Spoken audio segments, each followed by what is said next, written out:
What turns Gaza into the center of a global crisis in 2025? In early June, low-intensity rocket exchanges ignited a campaign of Israeli airstrikes. This is where our story begins. Today, we walk through the timeline of these escalations and unpack how Iran's increasing role shifts the battlefield. What is the U.S. doing in response, and could this spark a wider war? Let's dive into this crucial moment. It started on June 5, when Hamas fired rockets at border towns in response to tensions in the West Bank. Israel answered with targeted airstrikes aimed at tunnel networks and weapons storage.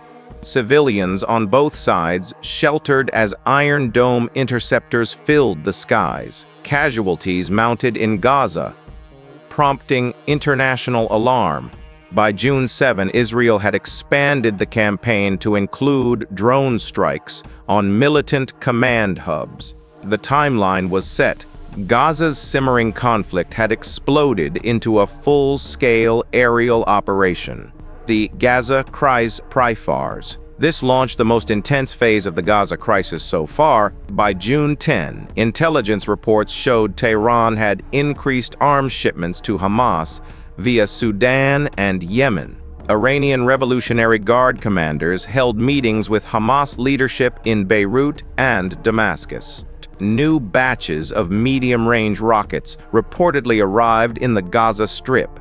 Fate. Iran's supreme leader publicly praised Hamas's resistance, signaling full political backing. This support has emboldened militant operations, allowing Hamas to sustain rocket fire under heavier Israeli assault.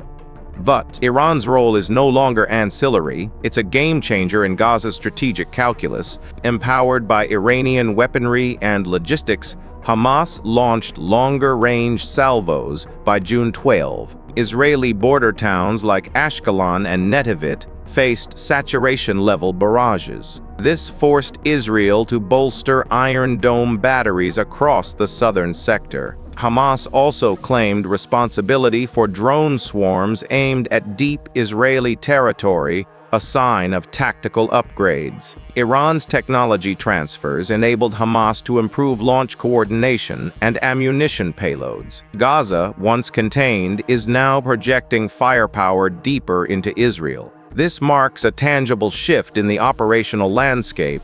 In reaction, the U.S. dispatched 2 destroyers and an aircraft carrier group into the eastern Mediterranean on June 13. President Biden reaffirmed support for Israel's right to self-defense, but warned against a wider regional war.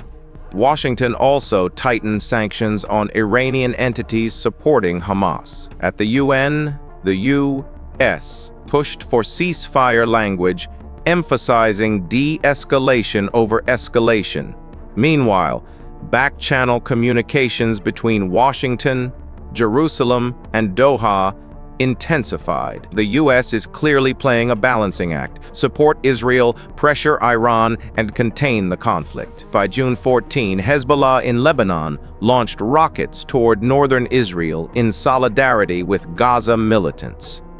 Israeli artillery and airstrikes responded in Lebanon's border regions. This two-front situation forced Israel to shift reserve forces northward. Iran-backed militias in Iraq began targeting U.S. bases, adding pressure on American troops. The multiple proxy fronts dramatically raised the stakes, turning Gaza into the focal point of a regional crisis. Iran's strategy appears clear: stretch Israel across several theaters, complicating its response options.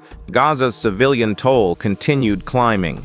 Tens of thousands displaced, hospitals overstretched, water and power emergencies. International agencies declared a humanitarian crisis, demanding immediate aid corridors. The EU issued statements condemning civilian harm and calling for calm. Russia discouraged Israeli strikes via diplomatic channels, citing regional stability. The humanitarian crisis is amplifying pressure on global actors to intervene, efforts intensified at the end of the timeline. On June 16, a law firm, Qatar, mediated a temporary ceasefire offer in exchange for halted rocket fire.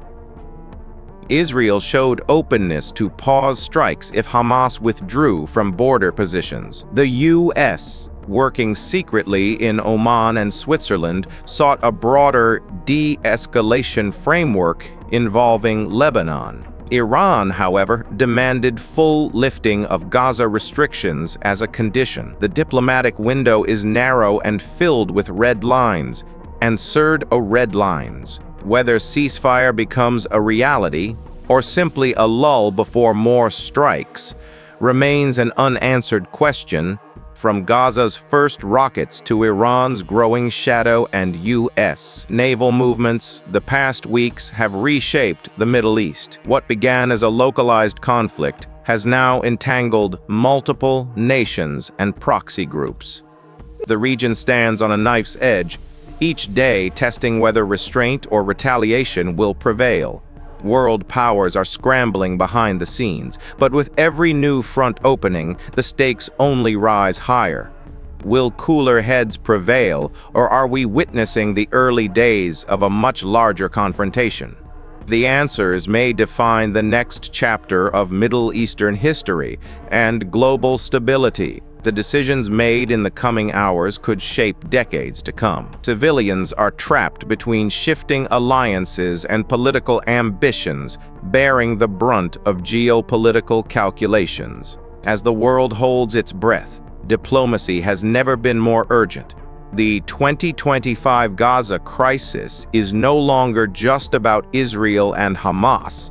With Iran fueling the fire, Hezbollah opening a northern front, and U.S. forces moving into position, the conflict is teetering on the brink of something far greater.